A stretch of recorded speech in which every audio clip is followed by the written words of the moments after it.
Snapdragon Stadium, the 2025 season gets underway. By the way, after we catch up with JD Wicker, who's with us right now, we're giving away 2 free tickets for tomorrow night. San Diego State and Stony Brook. Tickets, you can grab them right now at goaztecs.com. We cannot wait. You can hear it, of course, right here on San Diego Sports 760. Pregame coverage at 5. JD's going to join the pregame show at 6. And JD, we appreciate you hopping on, John and Jim, again. I'm sure you're excited for tomorrow. Thanks for doing it. Yeah, I mean, I get to talk to you guys, or at least you. Who's doing pregame? It's going to be JR and Fletch and Ben Fletcher. Fletch, okay. So I'm on 2 days in a row. 2 days in a row. I get to talk to you today and Jim, and then those guys tomorrow. So it's all good.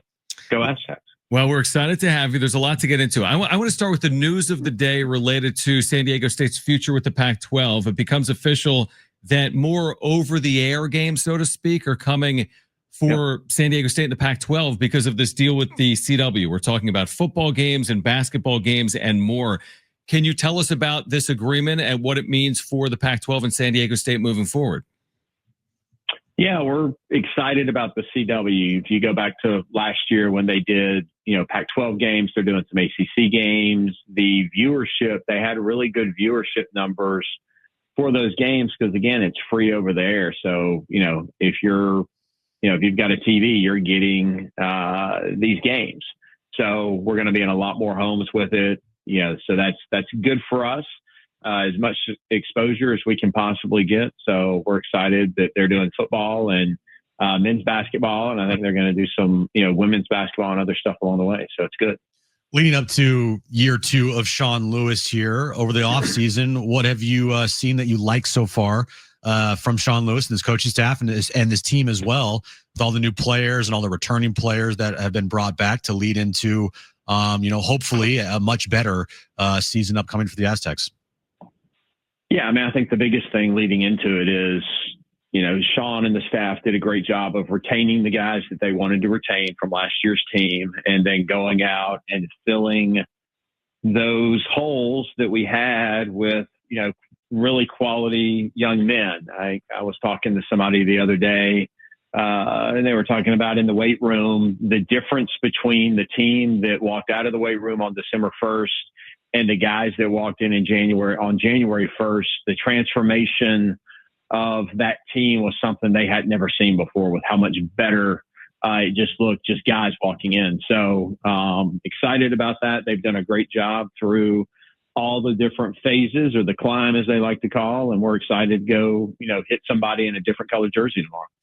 And again, it'll be tomorrow night at 7:05, San Diego State and Stony Brook. JD Wicker, San Diego State's athletic director, with us right now on John and Jim. We'll give away some Aztec tickets coming up in 7 or 8 minutes. So I saw the release earlier today out of San Diego State Communications about what's new at Snapdragon Stadium. But one of the things, and it might be good for our listeners heading out there tomorrow, JD, is there's more construction underway at San Diego State Mission Valley, right? So what impact will that have over the course of the 2025 football season and beyond for Aztec fans?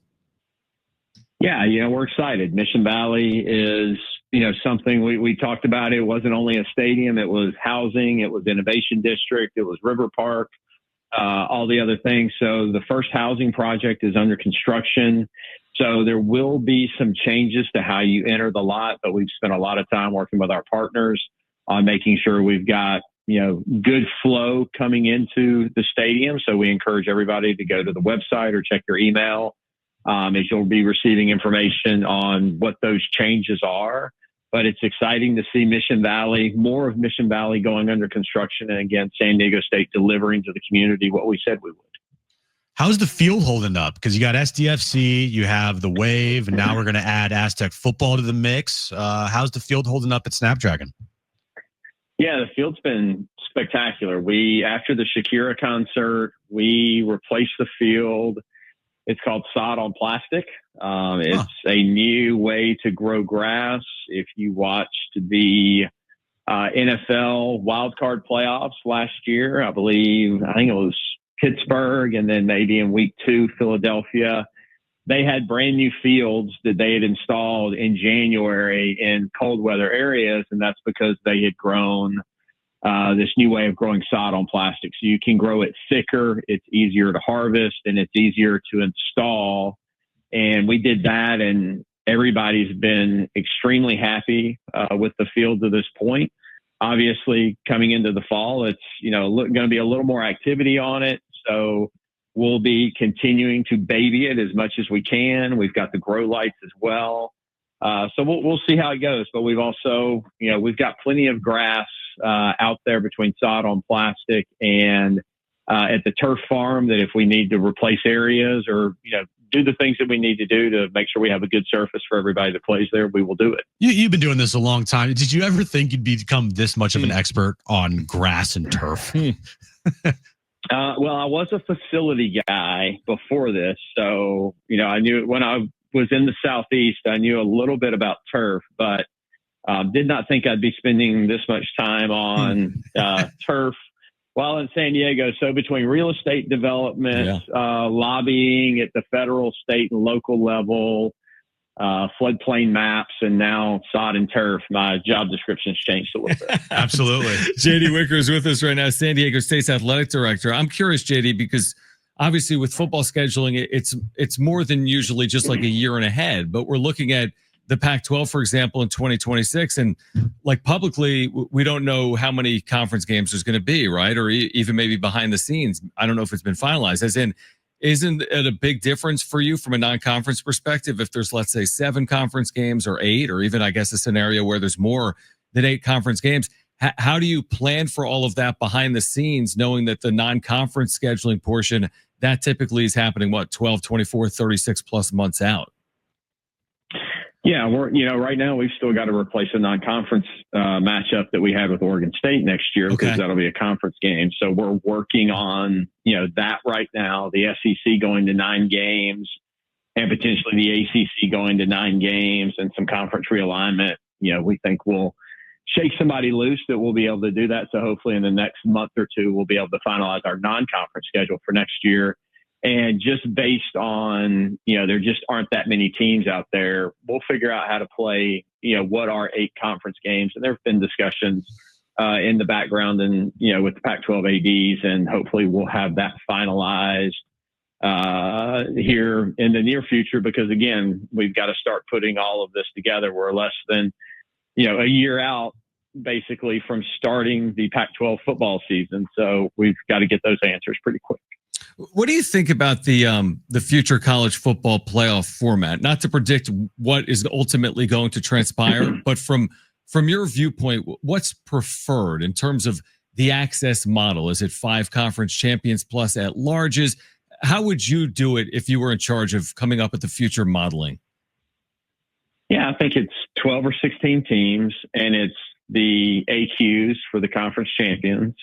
Highest ranked conference champions, and then everybody else has to earn their way in. And I think with the tweak that they made where a win against a better team versus a win against a, not as good team, it weighs differently in their metric. And if you schedule appropriately and maybe you play a really good team close, you're going to get some credit for that, as opposed to, scheduling. You look at who, some of the SEC teams schedule leading into their, rivalry games or, things like that. So I think you have to earn it on the field, and, teams have to actually go win the games. You can't expect when you lose to teams with losing records, even if they are in your conference and they're really good usually, but they have a losing record this year. Well, you have, losses to teams with losing records. What do you expect? So here's from Shawn Lewis earlier in the show today, JD, and he sounds confident in this team's, chances to succeed this year. And when asked about a bowl game, he was like, hell yeah, absolutely. We feel like we can make a bowl game. As far as your expectations go for this upcoming season, where do they sit compared to where Shawn Lewis is right now? Yeah, I mean, at San Diego State, we compete for championships. We have over 100 championships since the 2010 season.